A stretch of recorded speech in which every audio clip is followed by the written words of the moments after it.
Good afternoon, everyone, and welcome.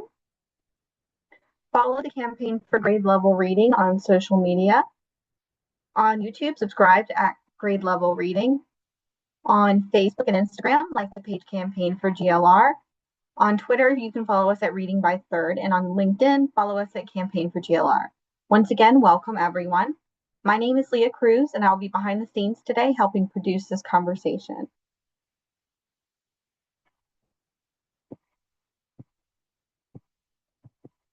Before we get started, we would like to take a moment to thank our enterprise, programmatic, and individual donors. And a special thank you to our Leo sustaining sponsors. Your support not only allows us to hold these vital conversations, but it also helps us create meaningful opportunities to share insights, foster connections, and build CGLR community. So thank you.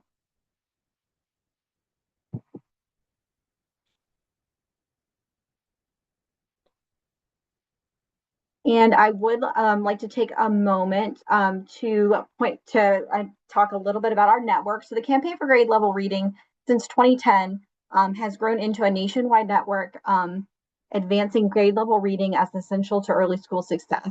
Led by a diverse team, CGLR provides strategic guidance, learning, facilitation, and support for local campaigns and partners. We have over 350 communities across 46 states, DC, Puerto Rico, and US Virgin Islands, and 2 Canadian provinces.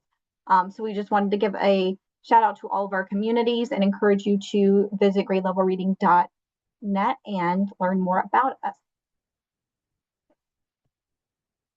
And then a few housekeeping tips before we get started.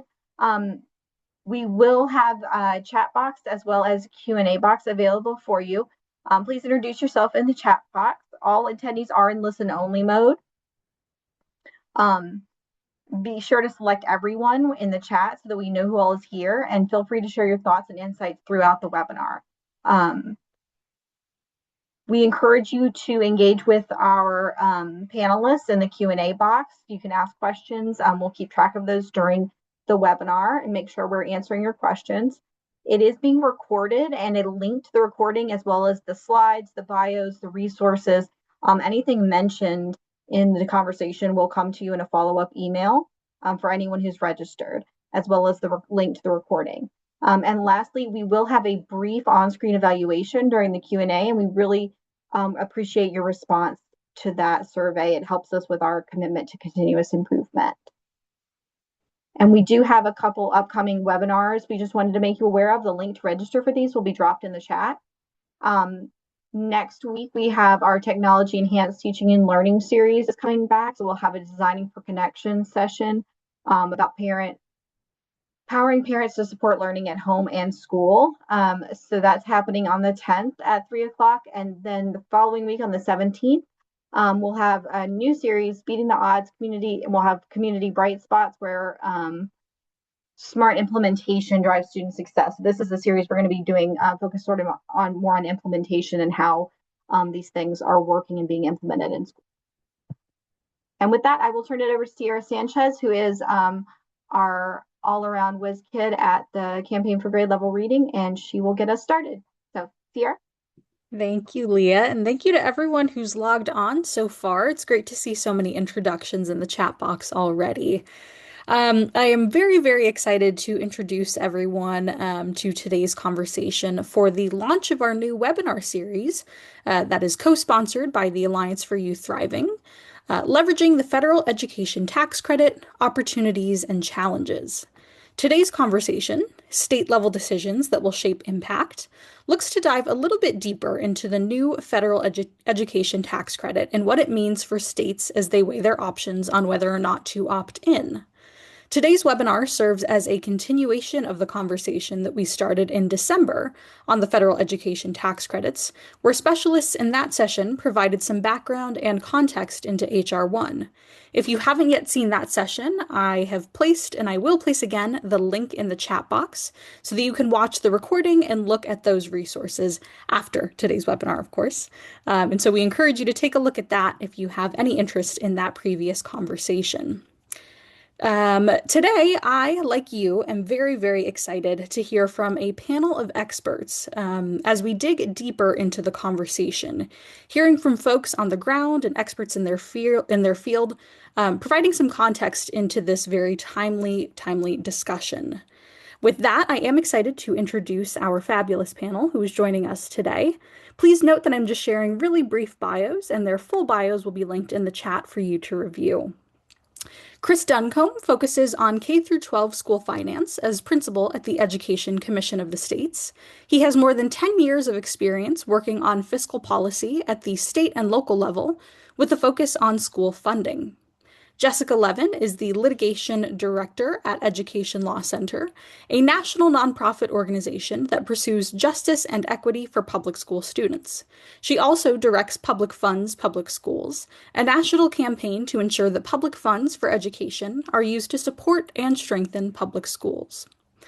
Alexis Steines is the Vice President of Innovation and Outreach at After School Alliance, leading a team dedicated to elevating and highlighting new trends, practices, and ideas in after school, while keeping the field up to date on the after school policy landscape. And Carrie Rodriguez is Matthew, Miles, and David's mom and the founding president of the National Parents Union, continuing her lifelong work of advancing social, economic, and educational equity for children and families. And guiding us through today's conversation, we have our lovely moderator, Marita. Marita Irby is co-founder and managing partner of the Alliance for Youth Thriving, a coalition of coalitions across education, youth development, and career pathways dedicated to strengthening learning ecosystems so that all youth can thrive. Throughout her career as a classroom teacher, youth worker, researcher, partnership coach, and field leader, she has worked to mobilize community connections with and in support of young people. And with that, I am very excited to introduce Marita on camera so she can go ahead and get this great conversation started. There we go, on camera and off mute and hopefully off screen with that picture. Thank you. Thank you so much, Sierra. We really are looking forward to an incredible discussion today. And I thank you, Sierra, for just working with us the last month and a half, really, to pull this panel together. We want to take a moment just to welcome to the call the folks who've really come to this from the Alliance for Youth Thriving. You heard Sierra mention who we are. It's really a coalition of coalitions, a lot of different networks and organizations that are really dedicated to strengthening learning ecosystems for youth so that they can thrive. And it really is working across education, youth development, and career pathways. And I already see some folks from, we've got After School Alliance here. I saw Horizons National coming on, Coalition for Community Schools, friends at the Science for Learning Development Alliance, and others that are just joining into this conversation today. And so glad that you are here. Sierra, as you noted, this really does build upon the conversation that we had in December. And that was a pretty robust discussion. So I'm just going to say who was a part of it and encourage you all to listen to that one as well. If this is really a topic you're trying to wrap your heads around. Education Council, Excel in Ed, Progressive Policy Institute, the Education Trust, and my colleague, Karen Pittman, with Knowledge Power Catalyst and the Alliance for Youth Thriving. We really heard a range of perspectives on that call, from how do we leverage this to concerns about whether we should engage at all. Scott Palmer kicked us off with kind of a way of thinking about it. And like, there's maybe a really narrow path here in terms of some of the intent behind the legislation and was characterizing that sort of the voucher path, but also saying we could really have a broader path and think about how this might be something that we could really leverage to enrich the broader learning ecosystem, and how could we really help to make that happen. With the Alliance for Youth Thriving, with our partners, we really firmly believe that our commitment to education is really too essential to fail. Karen and I really explored both the convergence of perspectives around that and the research and paths forward in a piece commissioned by Education Reimagined, which I think we're dropping into the chat here for you all to take a look at. But we also believe that the people, places, and possibilities in the broader learning ecosystem are just too important to ignore and need to be a part of any path forward to really help young people get to where they're thrive today and get to where they're trying to go in their futures. So in the piece that I just mentioned, there was a research highlighted by Bellwether's report, Some Assembly Required, that looked at just the vast amounts that parents and families are already spending on education. And this was sort of pre-pandemic numbers, but they noted that about 80 billion. I always have to stop myself when I say this annually. Were being spent on things like private school tuition, already happening. But over $100 billion annually are being spent on supplemental education supports, after school, summer, tutoring, all these kinds of things that are part of what we'll be talking about today. But they also explore, and I know we're going to hear about this from Alexis as well, that there's a big inequity in that story. Who can afford what? It's such a vast range out there. And that's, I think, one of the things that we're looking at. Well, may not have meant to be down this path, but what is something we could maybe leverage in this to make that broader learning ecosystem more fair and more equitable. As I was talking to Ralph about this conversation today and really creating this space, one of the things that he just kept emphasizing, he called me up after the call in December, and Ralph Smith, Campaign for Grade Level Reading, and said, that was great, but this is going to be evolving over the course of this next year. This really takes effect in beginning of 2027, and there's a lot to figure out along the way and a lot that we don't know. So shouldn't we keep this conversation going? And this is really what we're doing here with this webinar series. He offered up this space. We're going to have a series. You can think of this as the first or the second in the series. Go back and look at the first one. But then every about 6 or 7 weeks, we'll have another one tackling some other part of the puzzle. What are these scholarship granting organizations that you're going to hear about in a minute? How are people becoming them? How are they already exploring looking into that? What is the mobilization around this? Whichever way you come out in terms of decisions that you're making, what is the mobilization going to look like at the state and local level around this legislation and the tax credit?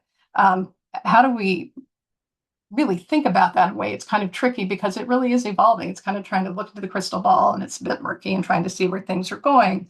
But we just want to kind of offer up a space where we could really get, in an ongoing way, a range of perspectives about how to think about both the opportunities and also ameliorate the risks that come with it. And I think you'll find in the panelists that we brought together today, you're going to hear a range of takes on engagement, not engagement, what states should be doing in terms of that. So that's kind of the beats we're going to go through in the conversation. It's just hearing some from them of what are they already hearing at the state and local level from leaders that they're working with.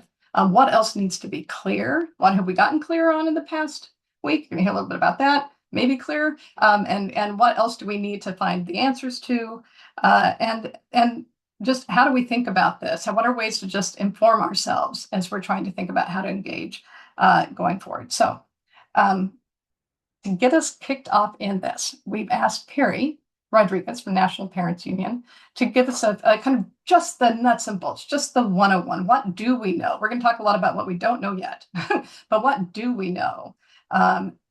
In terms of this new federal tax credit, and kick us off so we can explore what else we need to know.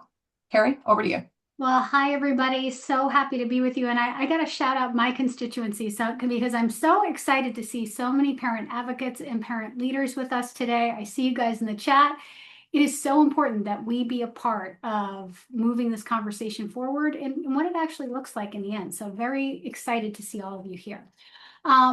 We're going to just kind of set the stage here about the new federal education freedom tax credit. Now, that was sometimes previously known as ECA, but specifically what we're talking about is the portion of the big, beautiful bill that addresses the first ever national voucher program and what it actually does, some of the risks, some of the opportunities, and what parents and advocates need to focus on next. So let's start with the basics.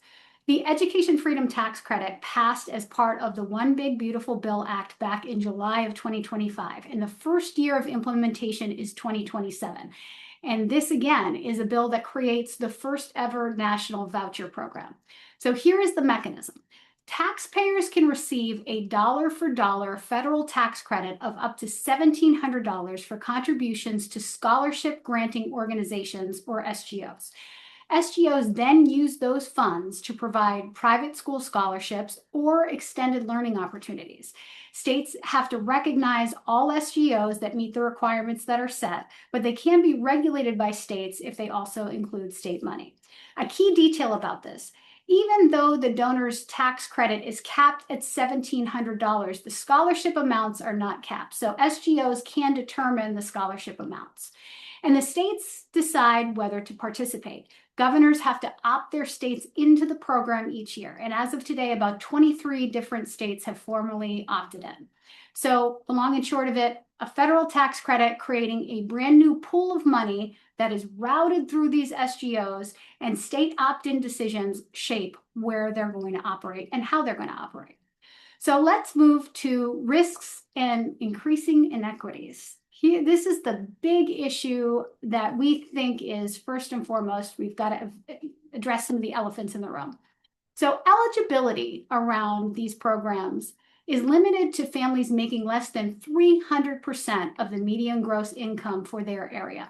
That means families in the wealthiest parts of this country can make over $500,000 a year and still qualify. Second, the scholarships often do not cover full private school tuition. So families can only use these vouchers if they can cover thousands of dollars on top of the scholarship. And third, and this is a tough but true pill to swallow, in financing private school tuition, SGOs and recipient schools are legally able to pick and select and even discriminate against certain students. Obviously, the concern here is that sustained public investment like this can create a two-tier system where some families get subsidized access to private schools while others are left with an under-resourced public system. So that's the equity risk as we see it in plain English: eligibility plus tuition gaps plus discrimination protections, which can turn choice into a benefit that doesn't reach the kids who most need options. So the second set of risks are cost and accountability. The Education Freedom Tax Credit has no cap. So the cost depends on how many taxpayers actually participate. The Institute on Taxation and Economic Policy, or ITEP, estimates that it will cost at least $8 billion, but up to $100 billion. Next, in states with voucher programs, roughly 2/3 of participating students were already enrolled in private schools. So that means that programs often subsidize education families were already paying for. And finally, there is limited transparency and accountability for non-tuition purchases. And there have been other similar state programs that have paid for luxury goods like golf clubs and $1,000 Lego sets. So the oversight problem is real. Big dollars, hard to track spending, and incentives that don't automatically prioritize students with unmet needs. So let's get to the benefits. There are some opportunities because this is where smart organizing and advocacy can really matter. SGOs are not limited to private school vouchers. This includes support services for public school students. The academic enrichment, like tutoring, like STEM enrichment, like after-school programs and mental health services, and even expanded special education supports like diagnostic evaluations and specialized therapies and assisted technology can be included in this. And that matters because if states opt in, the policy does not have to be private tuition only. Communities can fight to make sure that any implementation includes public school students and real services that families are asking for. So what to watch for next? The state opt-in. Governors have to choose whether or not to opt in by January 1st, 2027. And the next thing is rulemaking. Treasury has already received public comment, and the rules are going to shape how much autonomy that states actually have to design their programs, including whether or not they can reject certain SGOs, or add transparency and accountability requirements, or even add protections against discrimination. The third thing to watch for is infrastructure. Many states have never run a tax credit program like this and are going to need to develop SGOs. Private school SGOs are more common, but SGOs for extended learning opportunities are largely non-existent. So if public schools are going to benefit, communities need to start building that infrastructure now. And Treasury rulemaking is likely going to allow national or cross-state SGOs, so that's another thing to look out for. So listen, life is coming at you fast, so is the Education Freedom Tax Credit. The question is whether or not it becomes a pipeline to inequity and waste, or whether or not parents and communities can provide some guardrails for transparency and real benefits for all of our kids. Carrie, thank you. That was both Fantastic. And I think we're giving folks both the 101 and the 301 as far as we know it here. And I think that is incredibly helpful. We're going to get the conversation going now. I'm going to invite everybody to kind of come on, all of our panelists to join us on screen and we'll see how we go, like on mic and off mic. I think we're going to like go back and forth here a little bit, because one of the things I do want to say is yes, this PowerPoint is available, and I believe probably every organization that's going to be speaking today has some version of the 101 PowerPoint. Here's what we know about this. I know I have seen several, and I think one thing I'll just say to panelists as we go to this next piece where I'm saying each person kind of introduce yourself and how you're coming into this conversation, and let us know a little bit about what you're hearing from the folks that you connect with most. Also, feel free to say like, oh, there's maybe another nuance or something that when you emphasize this, you bring out another thread in terms of this, because I think you all are the deep diving on this every single day. And I feel like I'm in this kind of like a lot of folks who are on the webinar of just, I'm a student of what you all are teaching, and I'm trying to figure out my way through it as well. So if you have other nuances that you want to bring in, or key points that build upon and help clarify things that Carrie talked about, let's get to it. So I think we are going to start off with Alexis, After School Alliance. Tell us a little bit like where you're coming from and what you're hearing from kind of the after school and community-based organizations, state and local, about why engage or why not engage in this tax credit reality that is upon us. Sure. Thanks, Marita. So to start, we do not advocate for this policy here at the After School Alliance. This policy was not written initially with after school or summer learning programs in mind. When it was altered in the Senate, and now has the potential to be a significant source of support for out of school time programs. As Carrie said, many states are going to opt into scholarships. There's already about 23, 27, depending on the chart that you look at, that have either signaled they're opting in or have opted in. And in those states, we want to make sure that we're maximizing the potential for scholarships to go to comprehensive after school and summer learning programs for the students that need them most. We believe that SGOs could award the scholarship for students to attend after school and summer learning programs. The funds could support program operations, staff, and capacity, because those funds would be following the students into those programs. And we also think that SGOs may possibly be able to prioritize low-income students over those who are well above the poverty line. According to the latest America After 3 p.m. report that we have, we know that there are 23 million children across the United States that are waiting for after-school programs. So access is a huge issue. And we know that parents see after school as a critical piece in their educational enrichment opportunities. They want these for their kids. So when we're talking about this, we want to make sure that parents know that they potentially have options to participate in after-school programs through this. So what are we hearing from the field?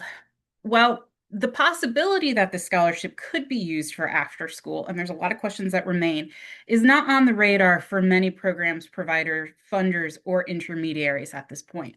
But for those that are aware of what is going on, there is interest, particularly in learning more about how these scholarships could impact their programs. Is this a potential new source of funding? How can they leverage this to be able to better serve students in their communities, particularly those from lower income communities? There is concern, though, about how difficult it's going to be to navigate to get these funds to students. What is the structure? What's the infrastructure of this going to look like? How does after school even come into play with this, something that was really originally written to support private schools? The field has a lot of unanswered questions, and I think what we're waiting for right now is to see what the regulations have to say. How can we participate in this? So, Marita, I'll throw it back to you. Thank you. And I keep hearing that like it needs to get clear. We need to like figure out more of these kinds of things. Like it seems like, yes, after school, does that include summer? I heard at the National Summer Learning Association convening last week, the assistant secretary made summer very much a part of her remarks. makes a whole lot of sense given that she was speaking at the National Summer Learning Association meeting. But I think there are a lot of those kinds of things where people are just like, it could be, we think, and what's clear already, and then what else do we need to find out? Chris, you talk to state level leaders. What are you hearing? Tell us how you come into this conversation and what you're hearing so far. Thank you, Merida. So I work with Education Commission of the States. We serve state education leaders in all 50 states and DC with the goal of trying to bring state leaders together for peer-to-peer learning opportunities and sharing information across state. And that also means that we have the opportunity to talk to a lot of different types of state leaders, from governor's office, legislators, state boards of education, higher ed executives, although less relevant here. And so, what we're hearing, and a lot of this is going to be a bit duplicative of the great overview that Carrie provided. But obviously, we're hearing different things from the states that have taken the early option to opt into the program from states that either have opted out or are still on the fence. But to provide a little bit of clarity around the numbers that we've seen, most of the early action has been on states opting into the program.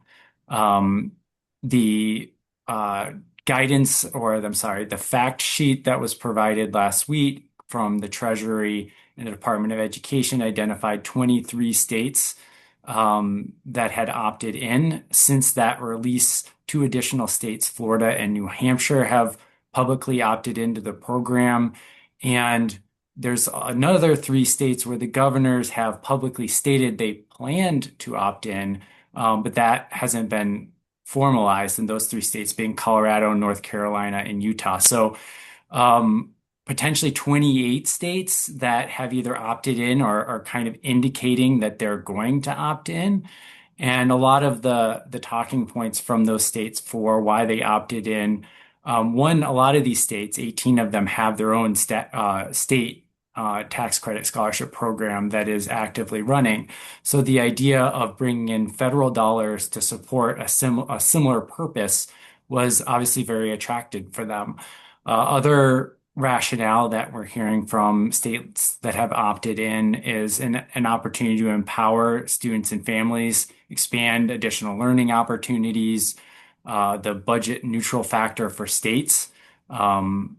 Obviously, that there will be an impact for districts that are losing students, but in terms of the state budget, not a cost to the state.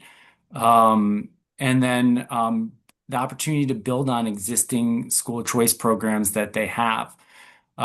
In addition, in some of the states, there is the emphasis on that broader path that you talked about supporting additional services for students that are still being served by the public education system through summer after school or mentoring opportunities. And obviously, there's still interest in the guidance from the Treasury and what exactly is included in these eligible elementary and secondary school services, and seeing if it's a bit broader than maybe what is specified through the references to the Coverdell ESAs that is in the actual legislation. But those are kind of broadly some of the reasons that were and motivations for states that have opted in. In terms of states that have opted out, there's been 4 states that have publicly opted out: Hawaii, New Mexico, Oregon, and Wisconsin.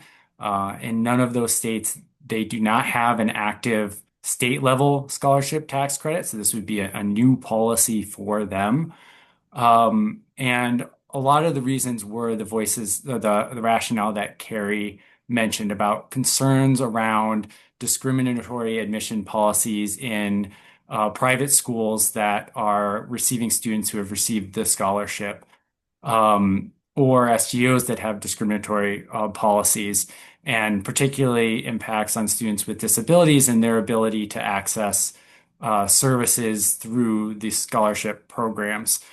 In addition, a reference to the declining enrollment in public education in many states. National Center on Education Statistics is projecting that 40 out of 50 states will have fewer students in their public schools than they currently have. So it's a widespread challenge that many states are grappling with. And if many students that are participating in this program are going the route of using this to pay for private school scholarships, that could, exacerbate that challenge that states are trying to adapt to declining student enrollment. And a lot of those enrollment declines are being driven by declining birth rates, but this could compound that issue. So those are some of the rationales for opting out. And then there's a last bucket of, I think, around 18 states that are still on the fence, and they're very much interested in what the guidance coming out from the Treasury on the specific rules. And there's a long list of questions. I think, maybe we'll have some time to dive into those in a little bit more detail, but kind of broadly speaking, that's the perspectives that we've been hearing about from different state leaders. Yeah, no, I think that's very helpful. And I think one of the things I've heard, like in some of the on the fence, is on the fence and wait and see. And check me if I'm wrong on this, but it's not like a one-time opt-in. Like states could like hang out for a year and then opt in later. There's not an end date on this legislation. So it might start small, but the funds might end up being much larger over time. And am I getting that right? Yeah, it's an annual request for the governor or whoever the state has appointed to make decisions on federal tax credits, to make that decision. And Jessica will have better expertise in explaining who exactly is charged by the reconciliation bill. But it's an annual decision and annually providing that list of eligible state granting organizations. Yeah. So thank you very much. And Jessica, that's this like up to you next, right? Because you connect a lot with advocates and education leaders at the state level, and you're hearing a lot from them, and you're going to share more about we'll have a chance to talk about the webinar and other things that you're doing later this week. But I think especially as we're even on this call, I have a lot of folks that are thinking, well, like, how do I leverage it? But also, like, is it something I want to engage with? What would you say? And what are you hearing from folks? Yeah, well, thank you so much for inviting me to this conversation. As you said, I'm Jessica Levin, and I'm an attorney at Education Law Center. And Education Law Center's perspective on this program is, I think, different than some of the other speakers here, in that we strongly believe that the dangers of this program far outweigh any opportunities for public school students. And so I appreciate being able to share that perspective with you all, because for more than a decade, I've had the privilege of representing students with disabilities, English learners, and other public school students and families in New Jersey and across the country. And I've also been studying and opposing private school voucher programs because of the great harm that they do to students and communities. So I want to tell you from that experience and from talking to many, many parents, educators, advocates across the country who are fighting for the rights of public school students, 3 points that I want to start out with. So the first is that this federal tax credit program is a voucher program. And it's really important that we know that and call it a voucher program, because vouchers are harmful in so many ways. They take a lot of different forms. They have many different names, but at their core, they all funnel public money to private education. And tax credit voucher structures, like the federal program, are one of the most ubiquitous types of voucher structures. And the only difference from a conventional voucher program where the government simply pays for a student's private school is just that there's one more step for the public money to flow to private education. Instead of paying taxes or portion of their taxes, someone makes a contribution to an SGO and gets a credit on their taxes, and the SGO hands out the vouchers. So there's just a middleman here, but that's the main difference. The fact that some of this money can theoretically flow to public schools or public school students also doesn't mean that it's not a voucher program. In fact, many state voucher programs have that component as well, where a small amount of money can technically go to public schools and public school students, but no one's claiming that those aren't voucher programs. And the proponents of this program, including when all the negotiations were going on in the big, beautiful bill, were voucher proponents. They were not public education supporters. And so it's important to remember where this came from. I mean, we don't have to guess. about the effects of vouchers because they've been operating for years in states across the country with growing negative effects. So the evidence only continues to mount about their negative academic effects, how they increase segregation, how they fund discrimination by private schools and by SGOs, and that they harm students with disabilities, and that they don't have quality and accountability standards. So that's the first thing that I think is really important to be clear about, that this is a voucher program. Second, there's no iteration of this program that will help students in public schools more than it hurts them. And that's why it's important for states to opt out. And Chris is exactly right. It's up to the governor or whatever the entity under state law that's designated to make this choice to opt in or out.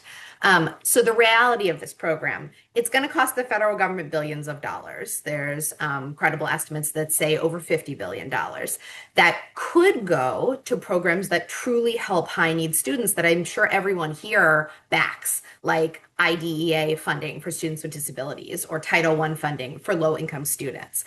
But the federal pie is only a certain amount. And when we reduce it by billions of dollars that don't go into the tax coffers because they're rerouted to SGOs, then we lose that money that could go to those critically needed programs for vulnerable students.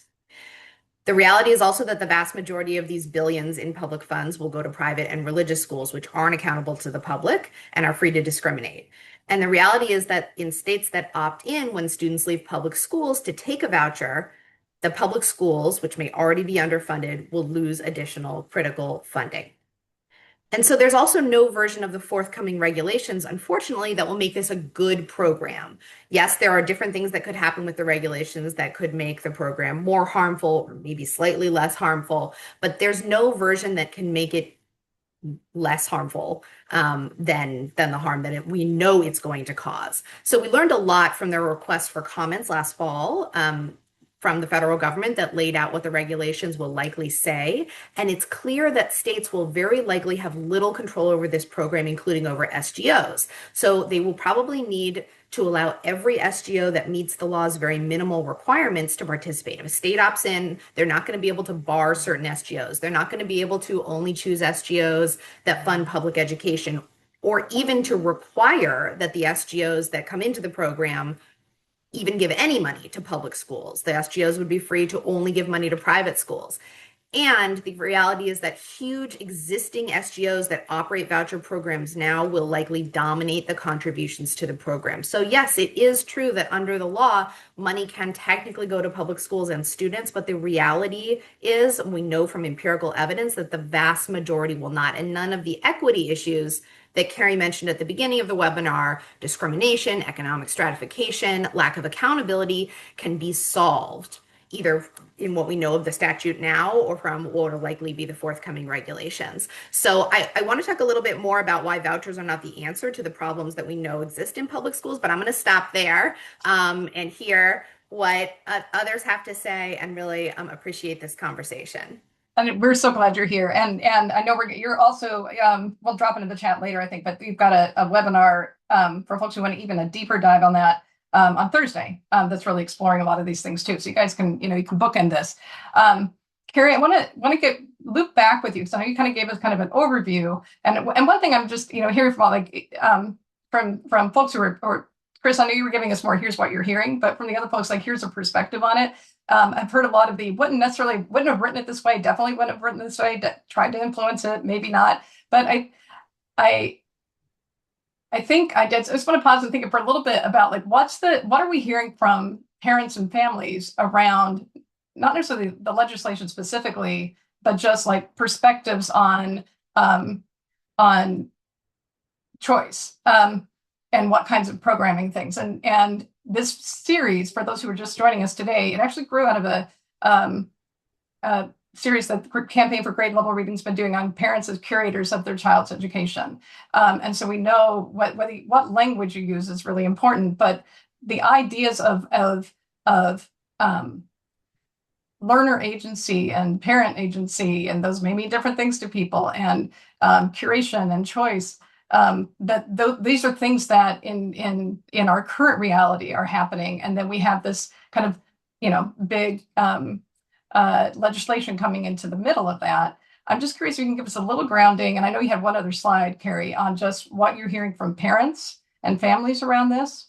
And then we're gonna dive into like what can help us get even clearer on the path forward.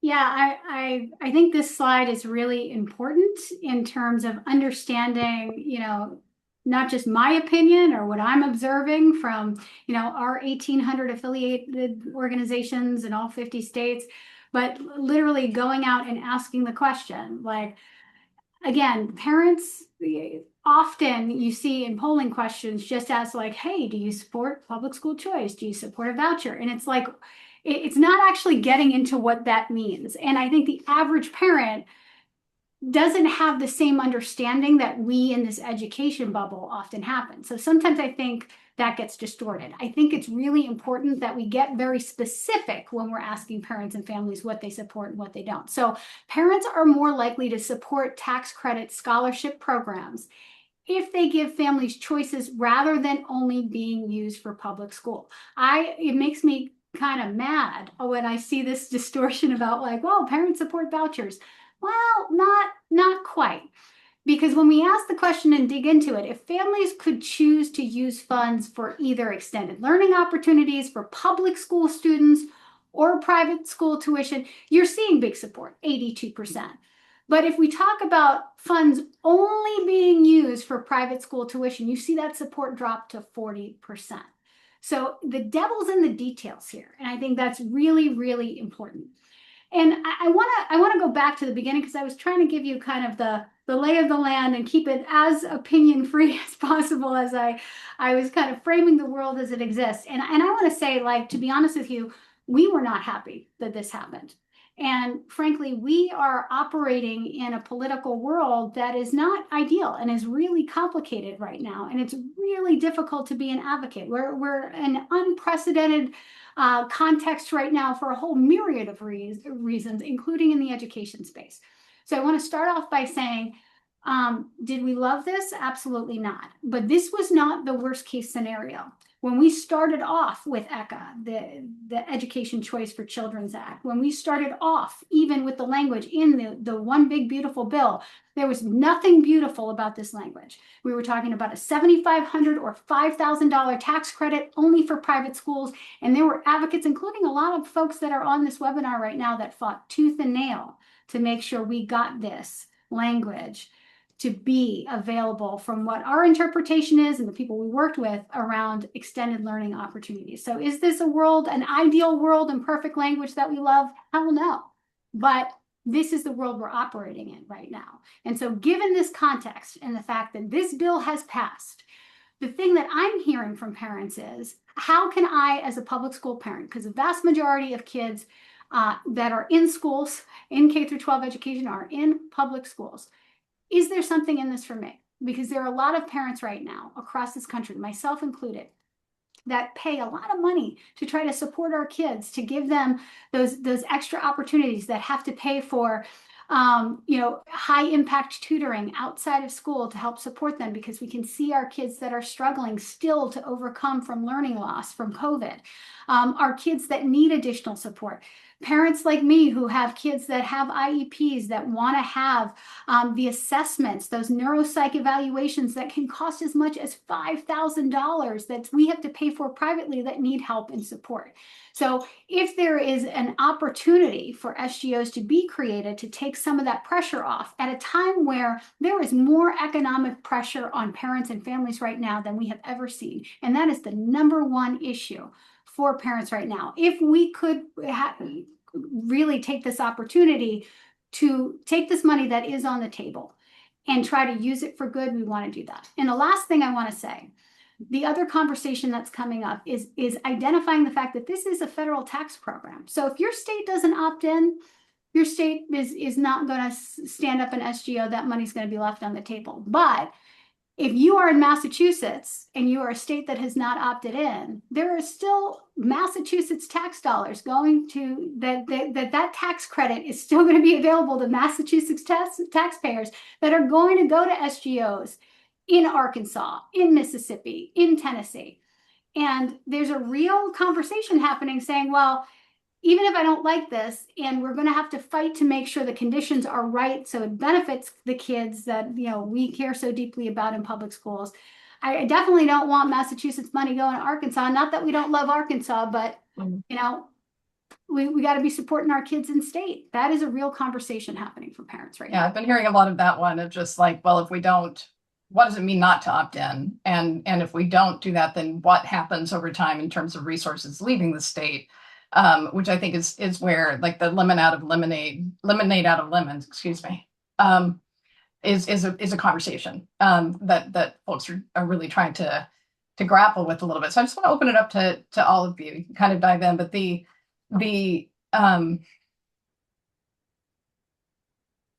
what needs to be like given from a lot of what we're hearing here that wouldn't have written it this way, but also some things that are just not yet quite clear, right? So what are some of the things that need to get clear? And maybe Chris is, you said it this a little bit, but from the states that are just waiting, right? What are a couple of things that we're just saying we need to understand more before making a decision one way or the other? Yeah, and Jessica already provided some of an overview of some of the considerations that states are weighing right now. I do want to just go back into a larger uncertainty is around the cost for this program. I do a lot of tracking at the state level, and we've been looking at states that have shifted to universal ESA programs or tax credits, and estimating participation is really difficult. And that's why in earlier versions there was a cap to spending for the program that was taken out in the final legislation that was getting enacted. So numbers are being thrown out from wide ranges, from 5 billion to 100 billion of how much this program could cost. And to put that in perspective, that would, if it's on the upper end in, say, 20 to 40 billion dollars, that makes it the largest federal program for K-12 schools. So really a transformational shift in how federal aid is being allocated to support schools across the country.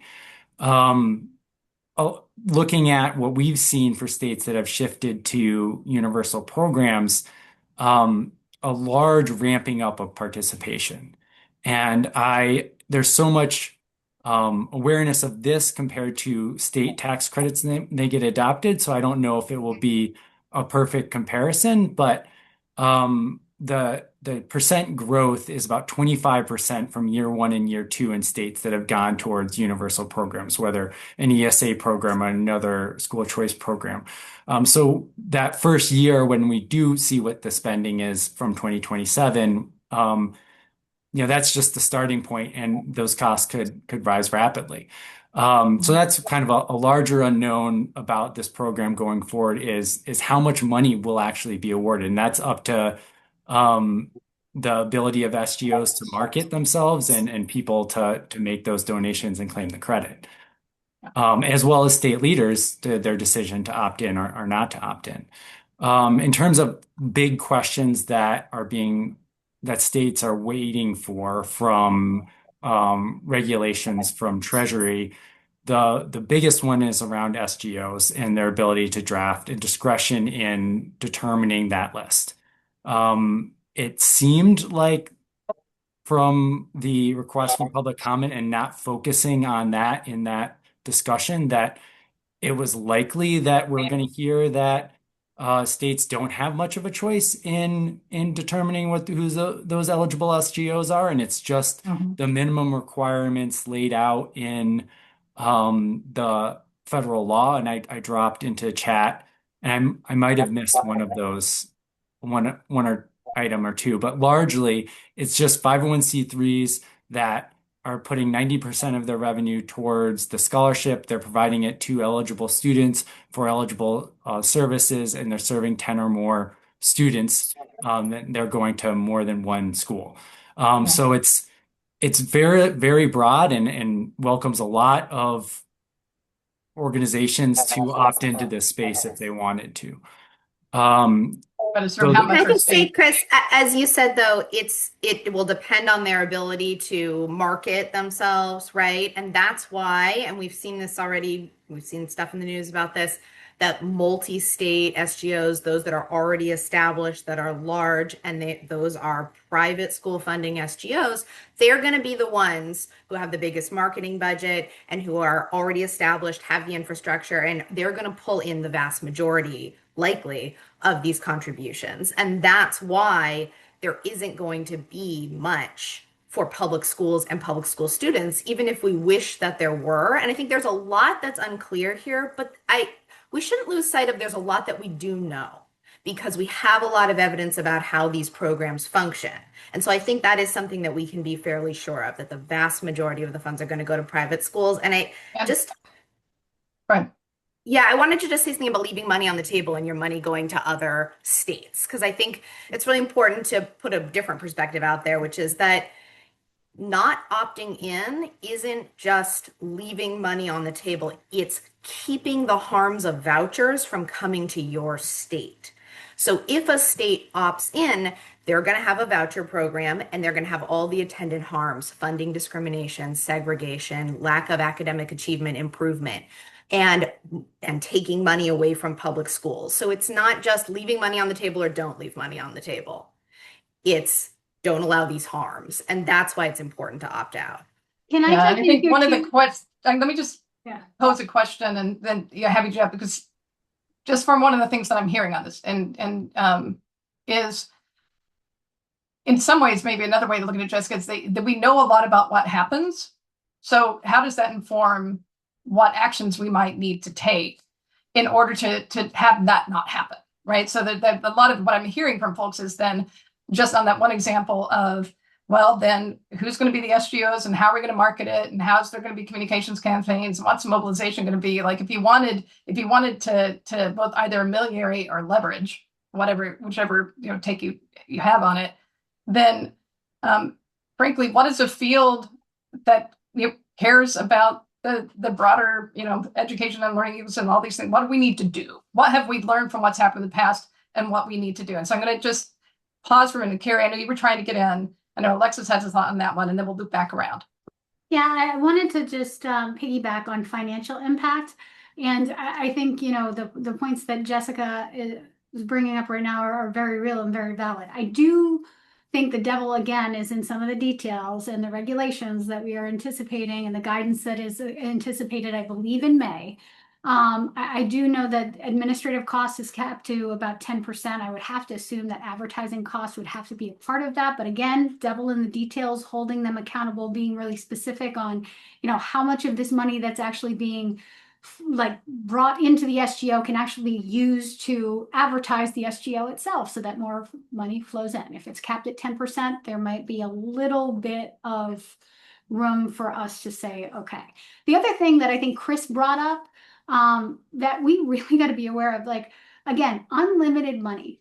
And some people might think that this is a wonderful thing. In states, it has actually been a catastrophic thing. Take a look at what happened in Arizona. Man, they went hog wild on vouchers to the point where they had no idea how much money that they were actually spending on these programs. And they had to say, well, I think there's a ProPublica article that is out there that talked about the compromise as to whether or not Arizona could pay for water or their public school voucher program. So that is we are talking about real money, big money.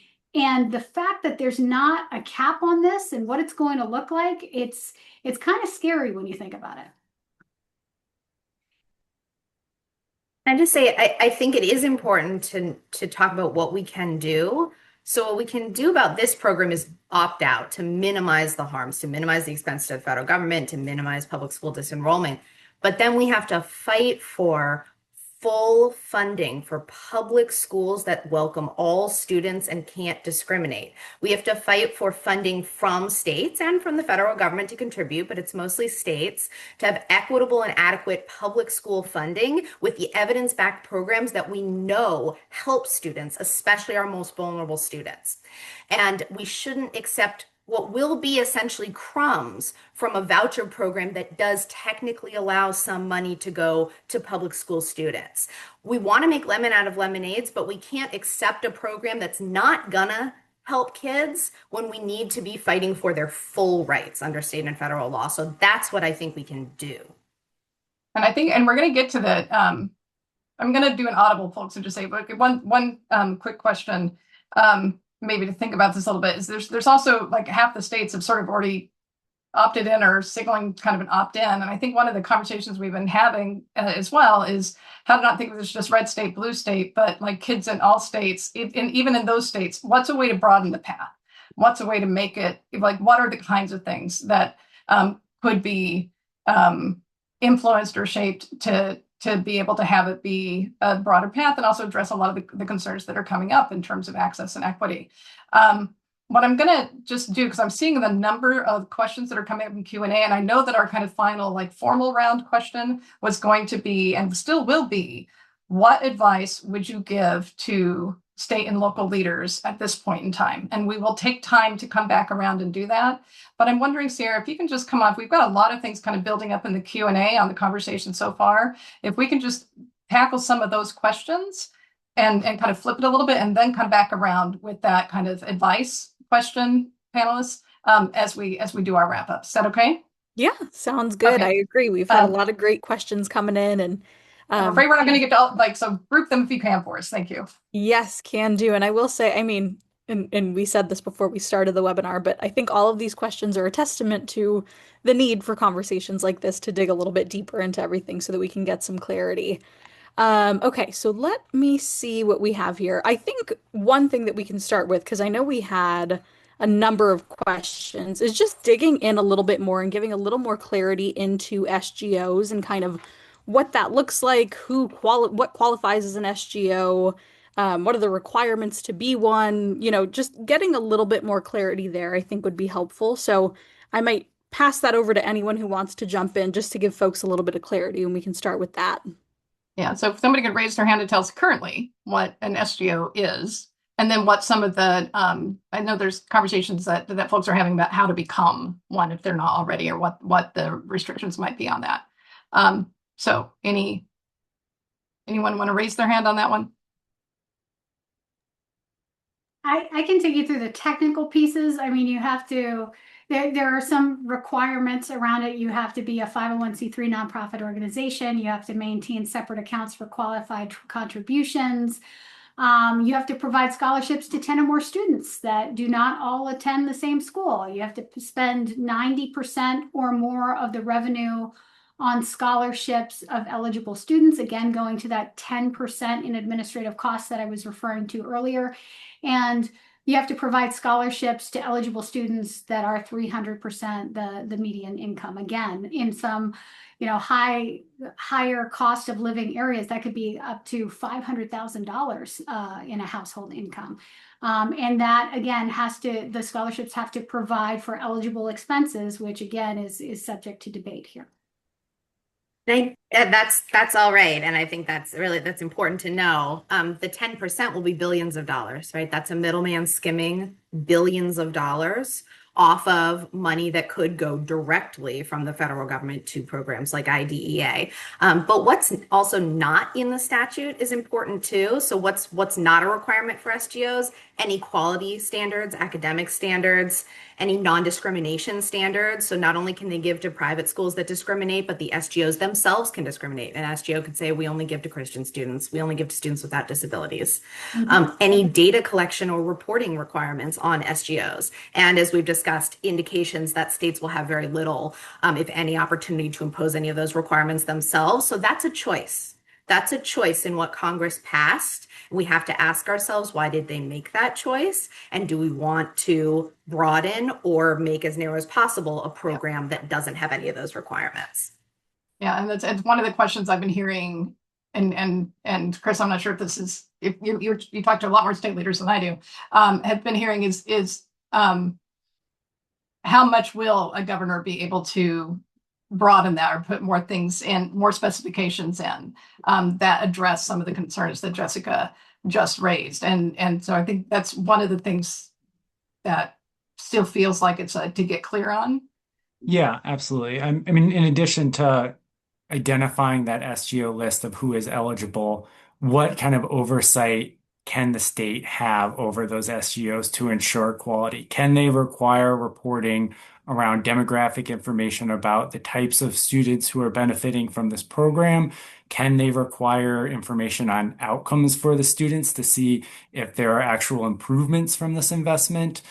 These are the types of questions that are asked about at states about investments in public schools all the time. So whether states can require SGOs to provide that data is an outstanding question that will hopefully be answered by the regulations from the Treasury.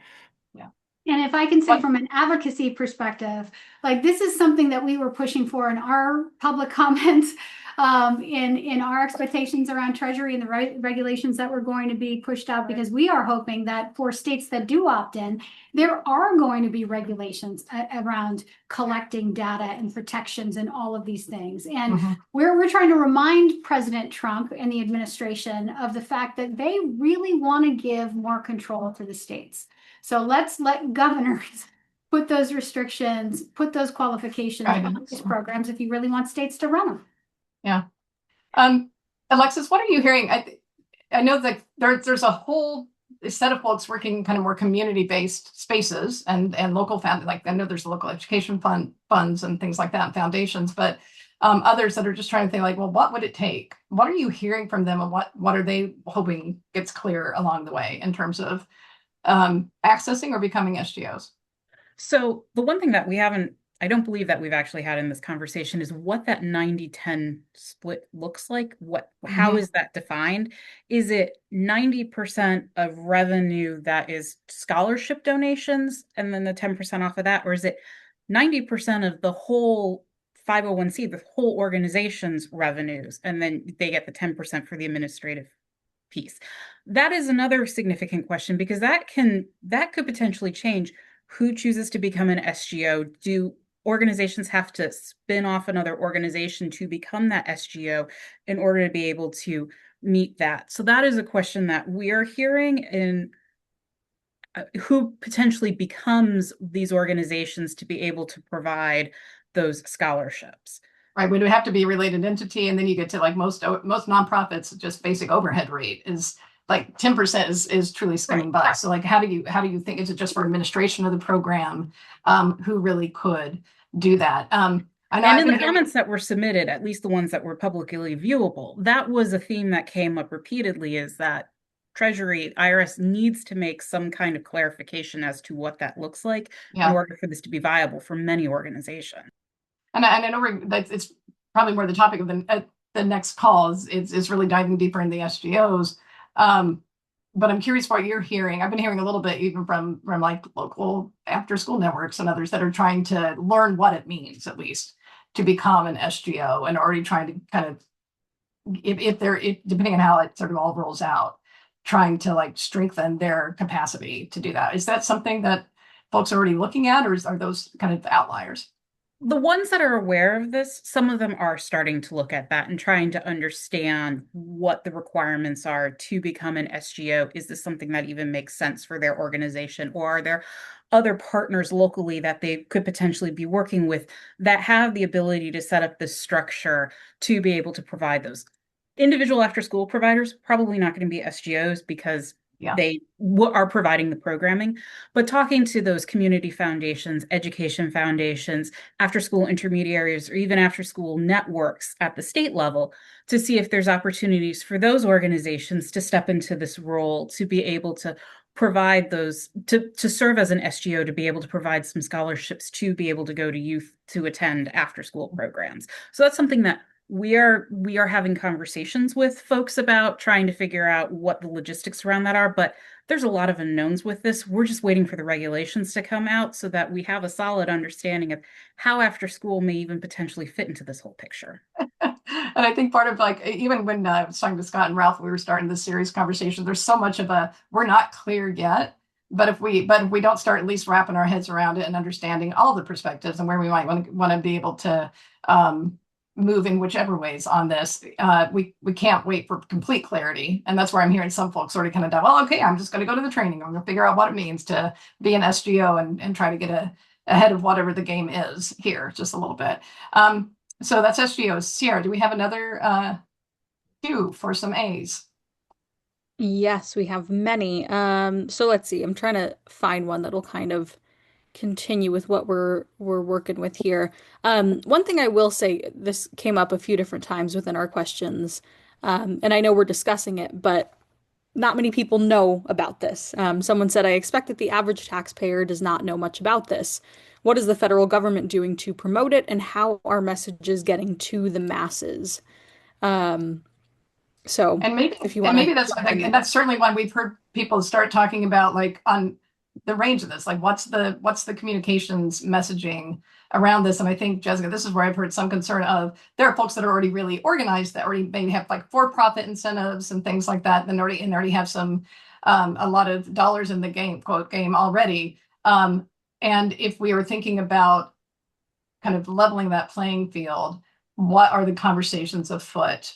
And how do people think it's going to play out in terms of that kind of communications and mobilization?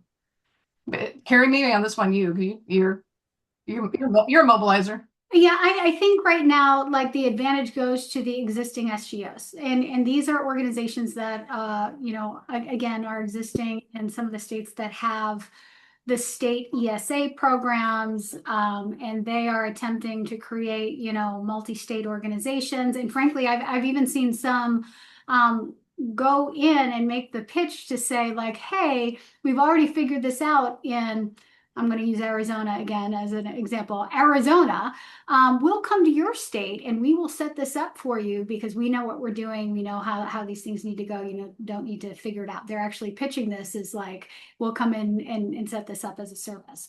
So I think there is a bit of that happening. I think right now people are trying to figure out what it's going to look like in the state before, it's really rolled out to the masses. But I do want to go back very quickly to what Alexis was talking about. And again, bringing this back to the parent and family perspective, a lot of us in the parent community have been struggling over the past years trying to figure out how we support after school and summer programming. We were really excited when Senator Chris Murphy introduced a bill called Summer for All that would have presented a $5 million bucket of money to provide additional resources for the kids that don't get access to these programmings, that because they are cost prohibitive. And there's huge inequities socioeconomically when it comes to access to these programs. Even the sports programs, like whether or not kids can participate, in baseball or in my house basketball, like there are so many kids who are left behind because there's just not that extra money. So I can definitely hear the concerns around how the private school piece and the vouchers and that piece is of concern, and there's got to be guardrails there. But there are some opportunities for parents and families who have been saying for years, like our kids deserve to have these enrichment opportunities. They deserve to have additional supports. And a lot of the time when you take a look at academic outcomes, I would say, like, again, bringing it back to my home state of Massachusetts, the teachers in Boston Public Schools are not worse than the kids in Weston or Wellesley. It's the fact that the kids that live in Weston and Wellesley, Massachusetts, have access to all of these additional outside wraparound supports and exposure and enrichment opportunities that kids in Boston just don't get. So if we can use this program to open up these doors so that these kids also have access to this kind of programming, that to me is the lemonade. And parents and families right now, we need some lemonade.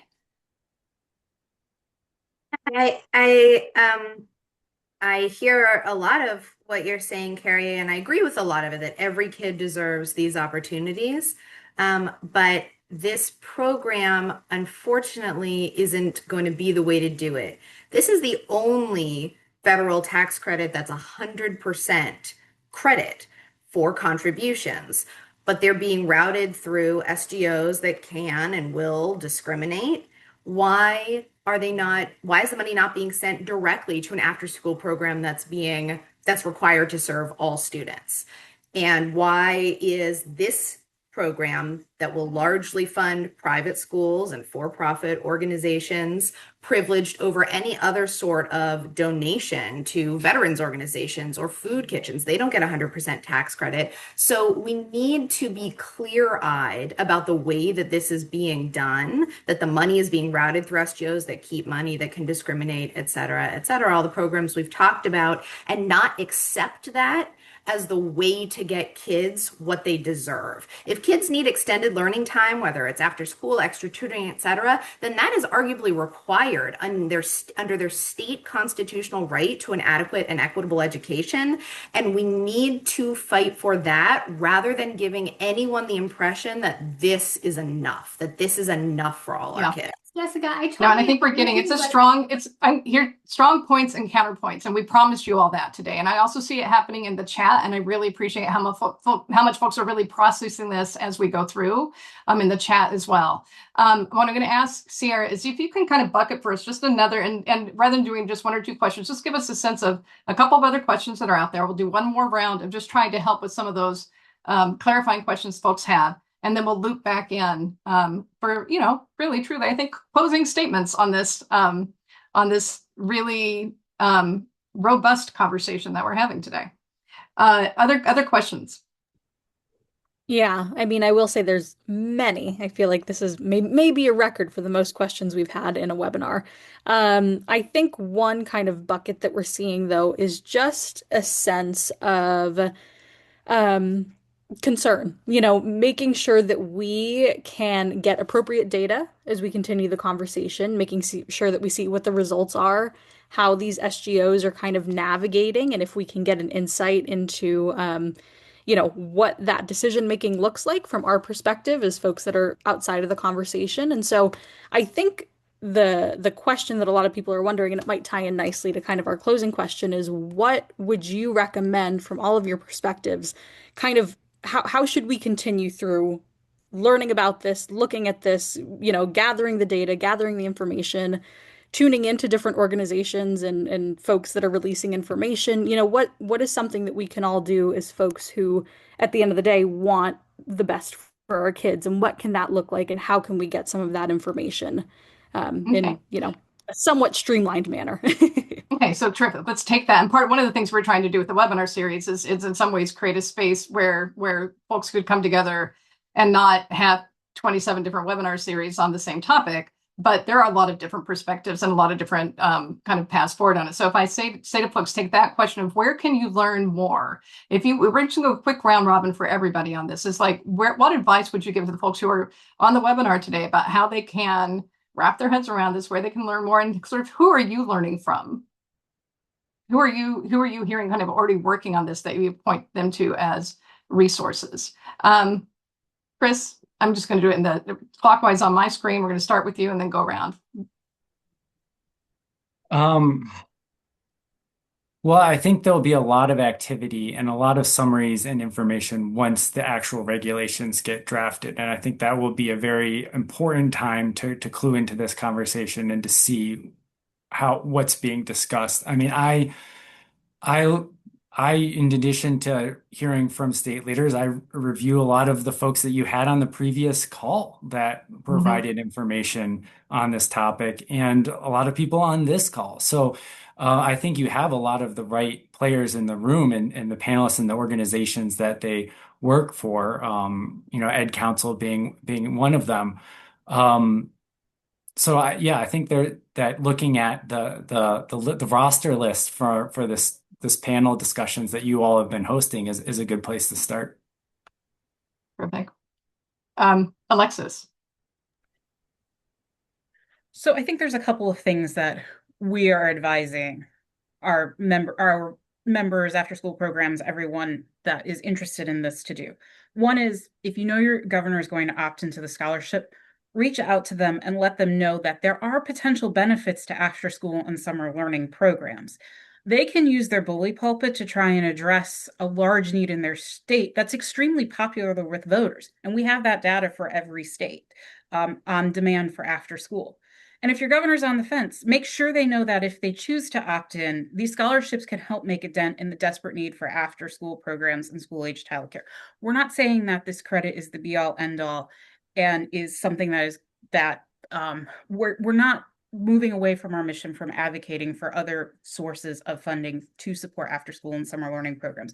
We're just working with what happens to exist, the potential that exists within this. And again, there's tons of questions that we have as to what this is going to look like and how is this truly going to help after school and summer learning programs if it does.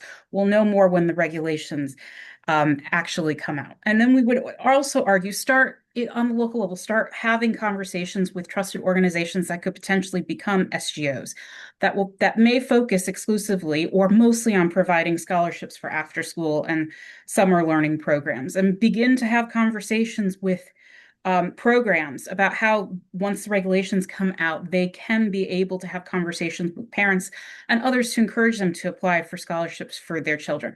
Like Chris, it's the people that you've had on previous webinars on this topic that are, great resources for this information. And we are certainly paying attention to what is coming out, and we'll continue to update information on our website. But those are some of the things that we would recommend here from the Alliance. That's helpful. Thank you. Carrie. Yeah, I would just say from our perspective, parents and families do not have the luxury of waiting for the world to become as we hope it will be. We have to operate in the conditions that we're given right now because our kids are literally in the mix, So I think while we are fighting to fully fund public education and making sure that things like IDEA are fully funded, I think at the same time, I would encourage parents and families and local organizations to create a community SGO and encourage people to make a donation to it so that those resources can be directed to your community, and it can be a community-based democratic conversation about how those funds are used, how we can support kids in your local area. And so that if you want to make sure your Massachusetts money doesn't go to Arkansas, you can make sure it helps kids in your community.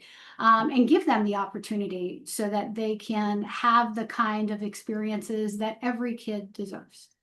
And I'm hearing it's hard to tell people like where to find out more without also kind of blending it in with what advice would we give to them. But I'm just curious, Carrie, then where would they go to find out about that? Do you have any? So many cities and towns have community foundations. Like, for instance, in my community, the Somerville Education Foundation, where it's literally a 501c3 that operates to support the public schools within our community. Having that conversation with your local community foundation to say, hey, there is an opportunity for us to create an SGO so that everyone in the Somerville community is contributing to our SGO to make sure that our kids in our community get this additional funding. Or we can make sure as a community that all of the money that is collected into this pool is actually diverted to the kids that actually could utilize, these additional resources in our communities. We're going to collectively decide and self-determine what that's going to look like. This doesn't have to happen to you without you. And that's why advocacy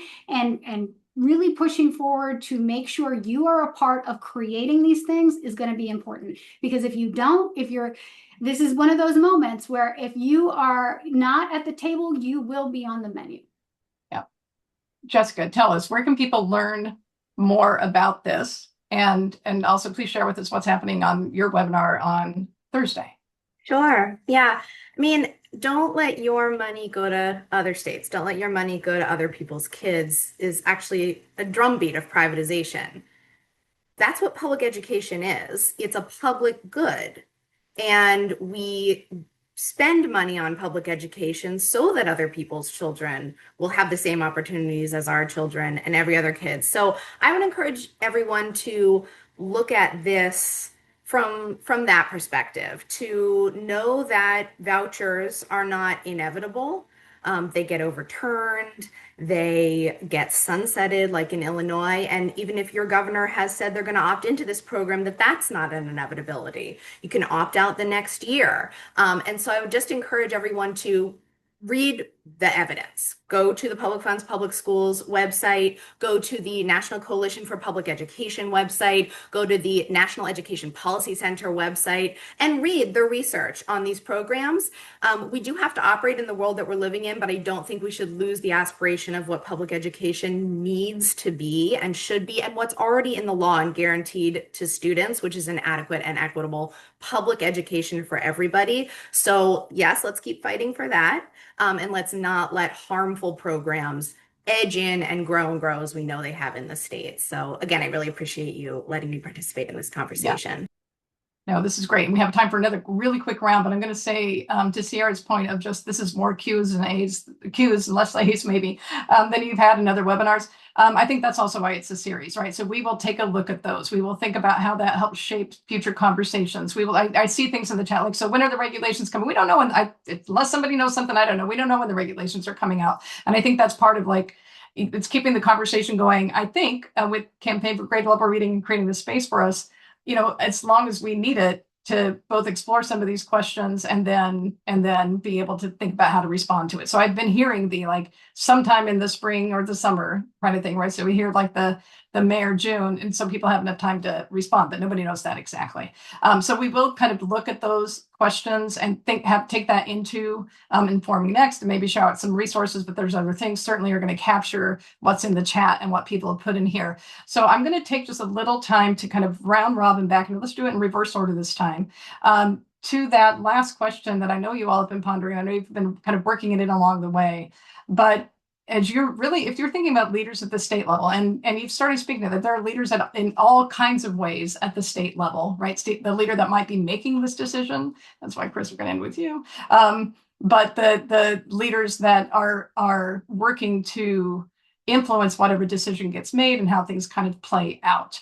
This is your closing thoughts for what advice would you give right now to leaders at the state level? And tell us when you're thinking about leaders, which leaders you're thinking of.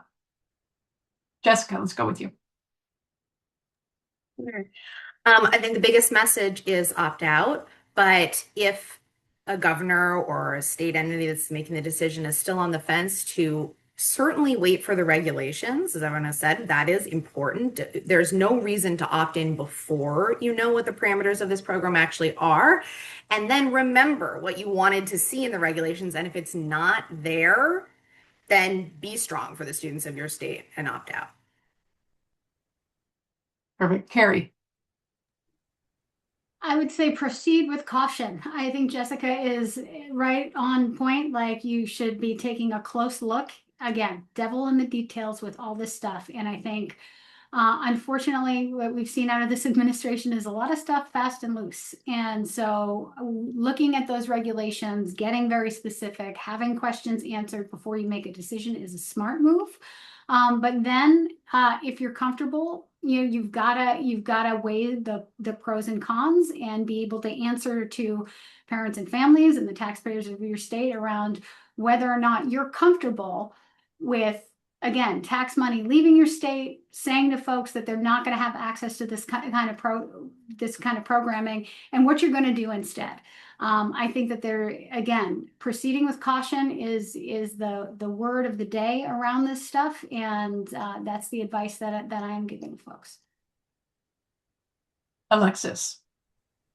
It's not going to be anything new. Like I said, we don't know what the regulations say yet. So if you're talking to a state, and when I'm talking about states, I'm talking about the governor's office, I'm talking about state legislators, committees, whomever has a say in this and whether or not their state opts in, keep your options open, wait for those regulations to come out, see what it is.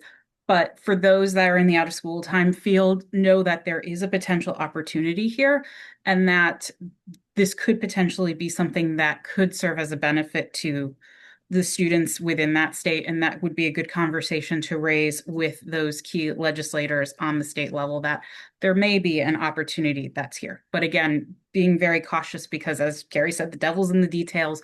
We don't know everything yet, and that's what we're waiting on. Chris, bring us home. Well, my advice actually for people on the call who may not be state leaders is to advocate at the state level. This is a federal program with federal dollars that are funding it. But one of the few levers that state leaders have is that on-off switch. And so make your voices heard at the state level about whether you like it or you dislike it or where you want them to improve upon it. And I think that they want to hear from you. And so I do think it's really important that you advocate to your state leaders about your thoughts on the program and how to shape it in a way to best meet the needs of students in your communities. Thank you all. I just have to thank all the panels and Sierra and Sarah as well for all of not just the work you've done over the last few weeks to connect and think about this conversation today and really bring it to this broader set of folks, but really truly for the work that you're doing every single day and night to actually move on these things. So deeply appreciated. Sierra, I turn it back over to you. Thank you. And thank you, Marita, for navigating through the conversation. I really appreciate your efforts as moderator, and I know the whole panel does as well. It was very, very excellent, so I really appreciate it. And to our audience, thank you so much for joining us. I know that if our panelists were less busy, they would talk for, a 5-hour-long webinar, but unfortunately that's not the case. But as Marita said, this is the start of a new series. So if you haven't yet filled out our poll, we do have another minute or two. Please share any thoughts or ideas or suggestions on what our future conversations could look like, because we do really want to hear from you. And I know that Marita and I are excited to work together and continue the conversation here and to welcome you back on our platform for our next conversation. Until then, we hope that you will join us in the meantime for future GLR webinars. Next week on February 10th, we will have a session in our Technology Enhanced Teaching and Learning series for Designing for Connection, powering parents to support learning at home and at school. And on the 17th, we have Beating the Odds, Community Bright Spots, where smart implementation drives student success. So if you were excited by this conversation, I'm sure you will love to tune in for those coming soon. But again, I just wanted to take a moment to really, really thank our panel for the excellent knowledge that they shared with everyone. I know that everyone is appreciative, and if you look through the chat, you'll see all of that thanks as well. So thank you again to everyone. As a reminder, the follow-up email will be going out on Friday, and that'll include all of the great resources, the slides, the bios, and the recording from this conversation. So keep an eye out for that email. That'll be coming soon. And until then, keep in touch. If you have any ideas, we'd love to hear from you. And we will be connecting with you again soon. But thank you, everyone. Really appreciate it, and have a wonderful rest of your afternoon.